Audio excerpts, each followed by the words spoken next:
നമസ്കാരം. GCC രാജ്യങ്ങളിൽ മാത്രമല്ല പശ്ചിമേഷ്യയിൽ തന്നെ വേറിട്ട പാതയിൽ സഞ്ചരിക്കുന്ന രാജ്യമാണ് ഖത്തർ. എത്രയെടുത്താലും തീരാത്ത പ്രകൃതിവാതകം കൈവശമുള്ള ഖത്തർ ലോകത്തെ പ്രധാന സമ്പന്ന രാജ്യങ്ങളിൽ ഒന്നുകൂടിയാണ്. റഷ്യയെ അകറ്റി നിർത്താൻ ശ്രമിക്കുന്ന യൂറോപ്യൻ രാജ്യങ്ങൾക്കും വേണം ഖത്തറിന്റെ പ്രകൃതിവാതകം. ഇപ്പോഴത്തെ ഖത്തർ മറ്റൊരു സംരംഭത്തിന് കൂടി തുടക്കമിടുകയാണ്. ഓരോ വർഷവും ഖത്തർ ഇറക്കുമതി ചെയ്യുന്ന ഉപ്പിന്റെ അളവ് 8.5 ലക്ഷം ടണ്ണാണ്. 3 ഭാഗവും കടൽവെള്ളമുള്ള ഖത്തർ എന്തിന് ഉപ്പ് ഇറക്കുമതി ചെയ്യണം എന്ന ചോദ്യമാണ് സ്വാഭാവികമായി ഉയർന്നത്. ഇതിനിപ്പോൾ ഉത്തരമായിരിക്കുകയാണ്. സ്വന്തമായി ഉപ്പ് നിർമ്മാണ ഫാക്ടറി നിർമ്മിക്കാൻ ഒരുങ്ങുകയാണ് ഖത്തർ. പാല് കിട്ടാതെ വന്നതോടെ യൂറോപ്പിൽ നിന്ന് പശുക്കളെ കൂട്ടത്തോടെ ഇറക്കുമതി ചെയ്ത ചരിത്രവും ഖത്തറിനുണ്ട്. 2017 ഖത്തറിനെതിരെ സൗദി സഖ്യരാജ്യങ്ങൾ ഉപരോധം പ്രഖ്യാപിച്ചത്.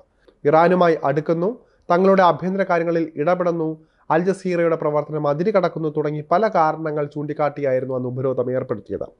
സൗദി അറേബ്യ, UAE, ബഹ്റൈൻ എന്നീ GCC രാജ്യങ്ങൾക്ക് പുറമെ ഈജിപ്തും ഉപരോധം പ്രഖ്യാപിച്ചവരിൽ ഉണ്ടായിരുന്നു.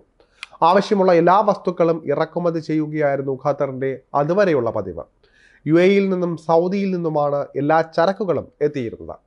ഉപരോധം പ്രഖ്യാപിച്ചതോടെ സർവ്വതും നിലയ്ക്കുകയായിരുന്നു.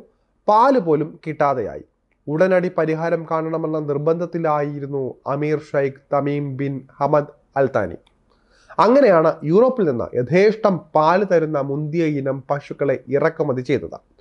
വർഷങ്ങൾ പിന്നിട്ടപ്പോൾ സൗദി സഖ്യം ഉപരോധം അവസാനിപ്പിച്ചു. അവർ മുന്നോട്ട് വെച്ച ഉപാധികളൊന്നും ഖത്തർ അംഗീകരിച്ചിരുന്നില്ല. എന്നിട്ടും ഉപരോധം പിൻവലിക്കാൻ കാരണം ഖത്തറിന്റെ അതിശയകരമായ വളർച്ചയായിരുന്നുവെന്ന് നിരീക്ഷിക്കുന്നവരുണ്ട്.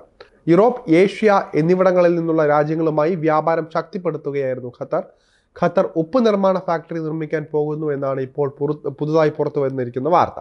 $29 കോടി ചിലവിട്ടുള്ള ഫാക്ടറി QIMC അതുപോലെ തന്നെ MPHC എന്നീ കമ്പനികളുടെ സംയുക്ത സംരംഭമാണ്.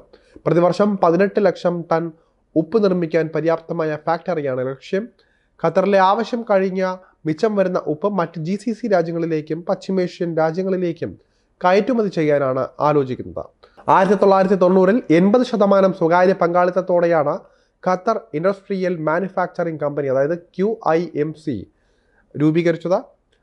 ഇന്ന് വിവിധ മേഖലകളിൽ ഖത്തറിന്റെ കരുത്താണ് ഈ ഒരു കമ്പനി. സർക്കാർ ഉടമസ്ഥതയിലുള്ള ഖത്തർ എനർജിയാണ് അതായത് MPHC രൂപീകരിച്ചത്.